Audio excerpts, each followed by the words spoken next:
Maka anak segodang-segodang ko dia jaun ke inyo. Apa yang kan dia jaun ke inyo? Topik majaukan Al-Quran, Al-Fatihah jaun dulu. Lapuan kita bahas dulu. Al-Fatihah jaun. Kenapa Al-Fatihah? Karena itu yang akan paling banyak dia baca dalam kesehariannya. Itu dia. Salat 5 waktu. Kalau ndak baca Al-Fatihah, dosa dah. Ndak sah dah. Berapa kali baca Al-Fatihah kita saya semalam? Minimal 7 boleh kali. Tu minimal tu. Alun babuik solat sunat leh. Kalau dengan solat sunat, enggak. Maka Fatihah jauh dulu. Lah sudah Fatihah beko, jauh ni lain. Suek-suek ni lain, suek-suek pendek dulu. Al-Ikhlas, Al-Falaq, An-Nas. Nak boleh apa supaya terbiasa dia semenjak kecil dengan ayat-ayat Al-Quran. Nanti kalau la aliyahnya, la sanawiyahnya, dia ajarnya mengimami adik-adiknya dulu diimami, belajar dah apa-apa je dah. La aliyahnya, la bisanya mengimami uang. Kalau ndak pandai khutbah, ndak apa-apa je dah. Ndak pandai ceramah, ndak masalah tu dah. Tapi jangan sampai anak laki-laki tidak bisa menjadi imam. Sehingga ke masjid esok contoh nan cakun ndak ada imam dah. Maju, nyalah siap lah. Jangan panjang-panjang ayat. Ya kalau panjang-panjang kadang-kadang gugup lo, kita lupa lo ayat doh. Ndak dapat simpang lakum dinukum waliyadin dah. Wala antum abiduna ma a'bud wala ana abidum ma abattum wala antum abiduna ma a'bud wala ana abidum. Anda dapat simpang lakum dinukum ndak terkanang. Nya ndak berbiasa.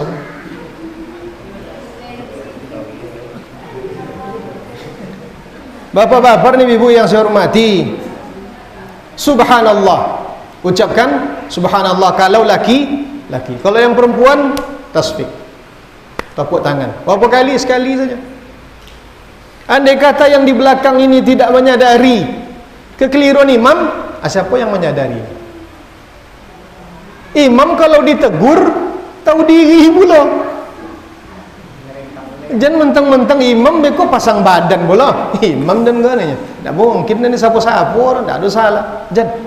Siapa tahu tu bagai sedang solat salah gerakan imam, tertinggal rukun imam, ditegurnya. Imam tahu diri. Jangan sungkan-sungkan untuk mengkoreksi diri. Batal solat imam, berhadasnya, terkena najisnya, ndak nampak dia inyo, dan nampak dia orang belakang inyo. Subhanallah. Apreso dulu, aposo. Ditogulu sekali le subhanallah. Ini di belakang lah topuk tangan pula. Imam mandang lah, cai ganti, istikhlaf. Itu nama bab fikihnya istikhlaf. Istikhlaf pergantian imam.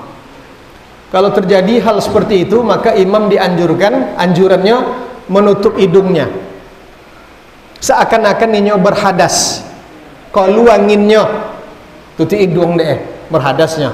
Turunnya dari situ, dari itu, itu ngesencancak dibuka dah. Ya kan? Kalau solat berjamaah, kalau ndak terbuka tu apa jar? Mana lalunya? Siko je lalu. Atau ganggu orang solat dari sianu, tu mana ti lalu leh. Andai kata terkunci tu memang tak bisa dibuka. Siko lalu.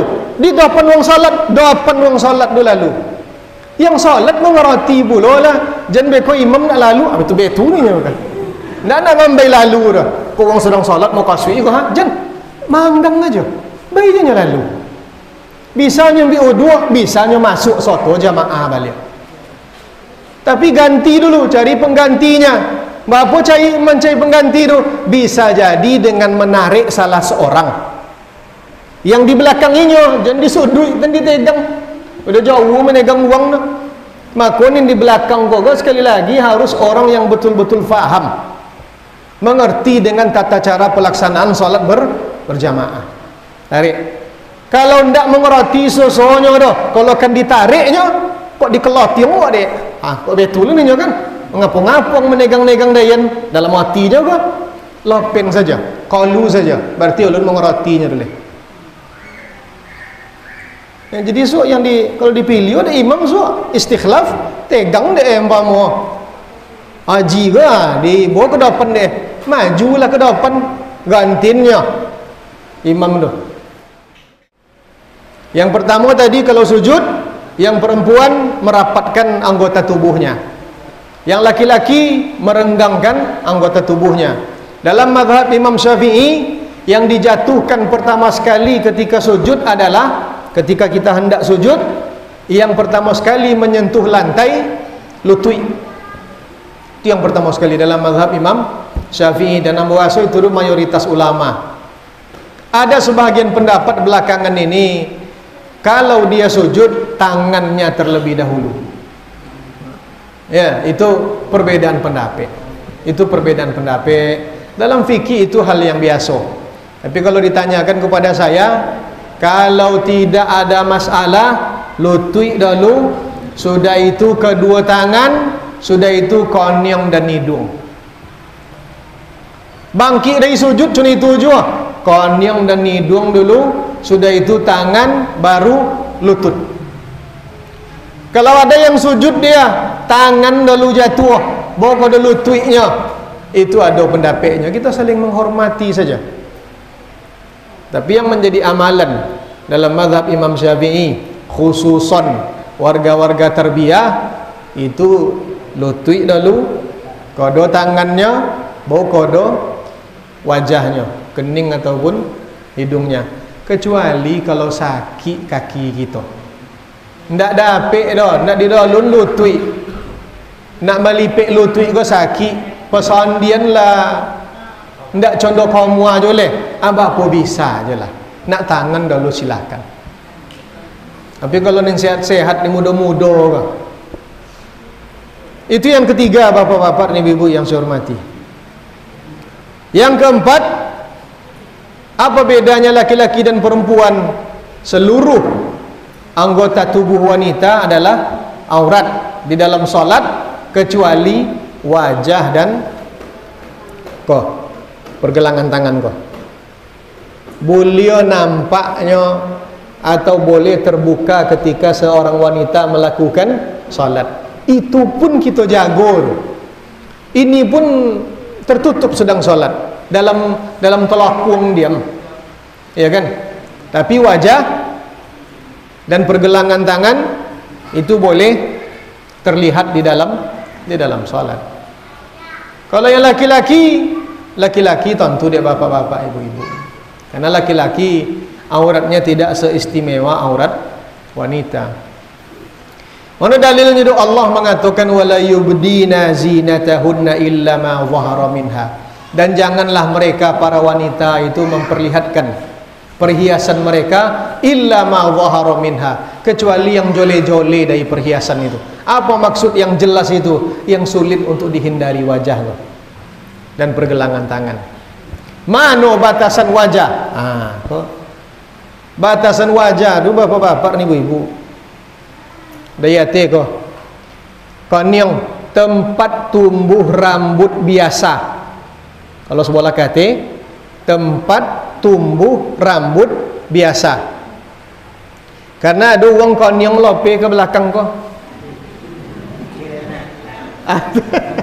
lah konyong je sesodo leh licin ndak ke siko. Kau boleh tinggi je konyong ambo ko. Siko bawa mana ke dagu, kiri kanan mana ke anak daun telinga, daun telinga ke anak ke yang kecil ko, tarik go. Itulah wajah yang boleh terlihat di dalam solat dari seorang wanita. Jadi talakung gitu lu, kau bodon ke apa-apa nyerin sogan yang bodon kau kin deh. Talakung tu jangan ditegang bono kau mai. Nyo nampak kau jadi dia. Kalau nampak kau tersingkok aurat nomor. Itu kadang-kadangnya sepelenya. Kalau bergeser seketik di siko, bergeser seketik ndak apa-apa jur. Tapi kalau bergeser tu sampai kau mai bergeser, tu ndak bergeser nomor dulu. Ya. Kadang-kadang tu tu. Nya bantu sepilihnya, tapi kalau tidak diperhatikan dah batal solat seseorang. 30 tahun solat cuma itu tidak tontusan dia dah. Apa je kan dibayu tu. Jangan dibayu pula oleh afallahu amma salaf. Ni tak tontu dia awak dah. Tapi mulai malam kau lah tontu kan. So dia jangan mengaji je kau so dia kan. Nak boleh jangan tontu dia awak. Ya kalau tidak tontu dia awak dah tak jadi apa, tak jadi beban. Ginilah tontu. Mana mukena tu telah taah, telah kuang tu kesiko. Kalau di hati mau tengok tu lah topik sesodor. Yang bawah kau yang kena beki kali ha. Siko sangkuin. Kayak tulang dagu. Kalau bergeser seketik tak apa-apa je dah. Sekali lagi kalau bergeser sedikit tak masalah dah. Kenapa? Karena itu sulit, karena kita bergerak gitu. Tentu bergerak pula pakaian kau. Tapi kalau menompa bakal obek siko. Itu tak iya. Ya. Alhamdulillah kami tak berjilbab kami dah. Tak, kami batal lakung.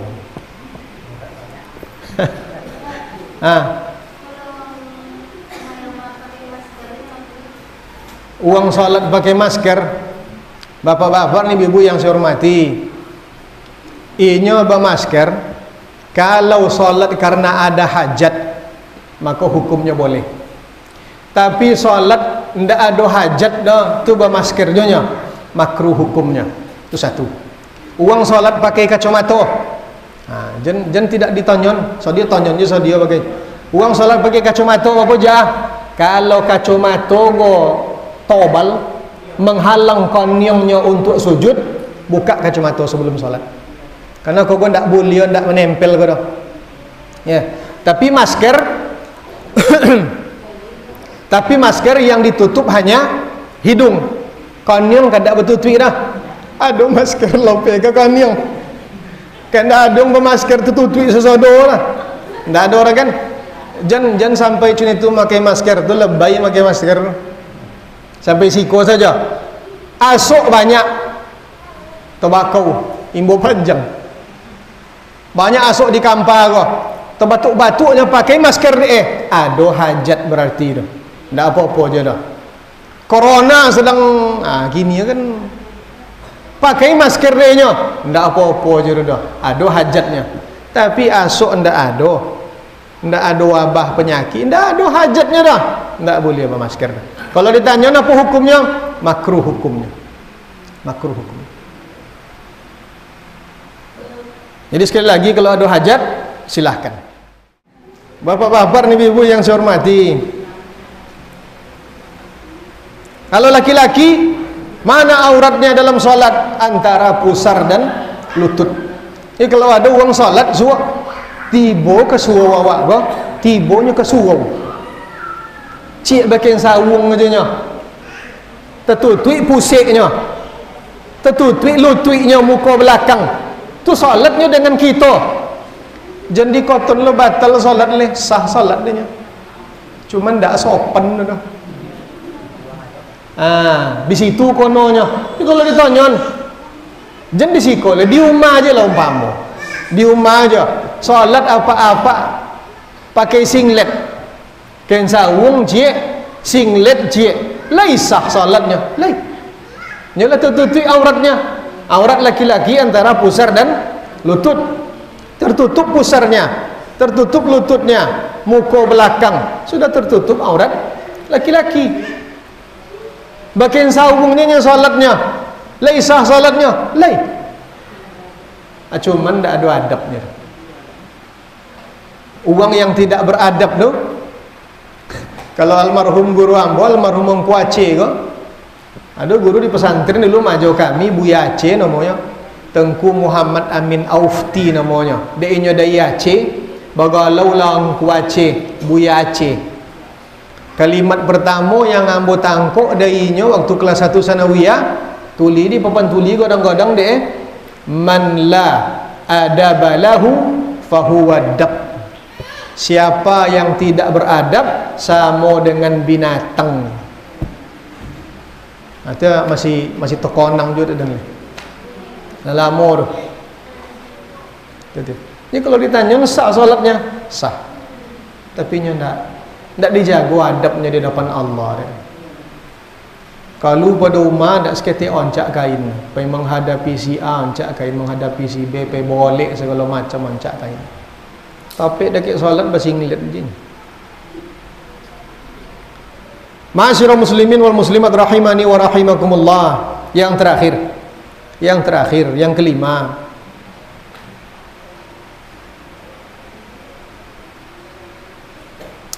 La yusannul adhanu lil mar'a wa yusannu lahal iqamah.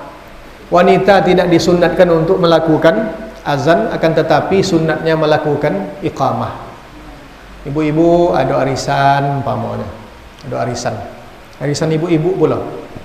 Salatlah berjamaah sesama pedusi. Lai boleh ranya? Boleh. Kalau tidak ada laki-laki di situ yang akan menjadi imam, boleh. Ibu-ibu jadi imam, boleh.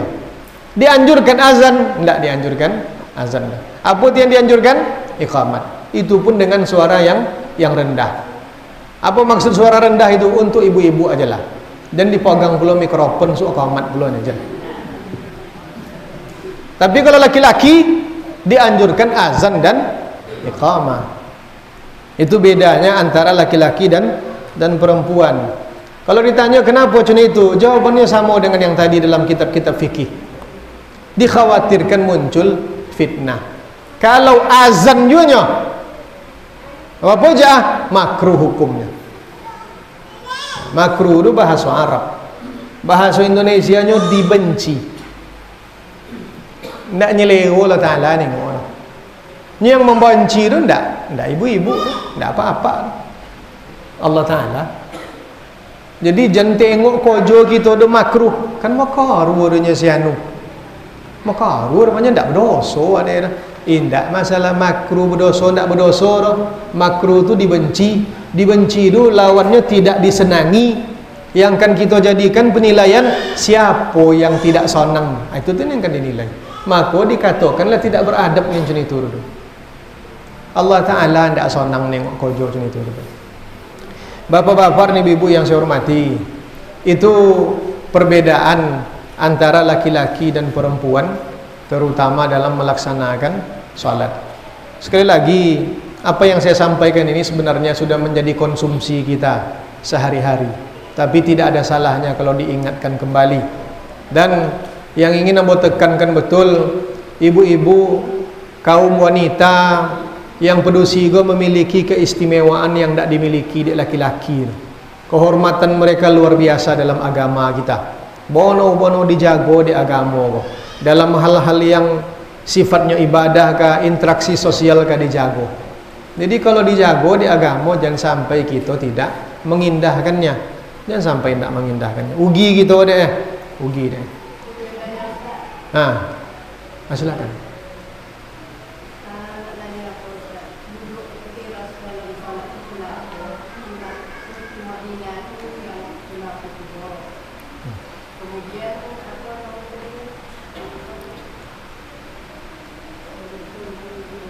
Anin terkonang aja dulu.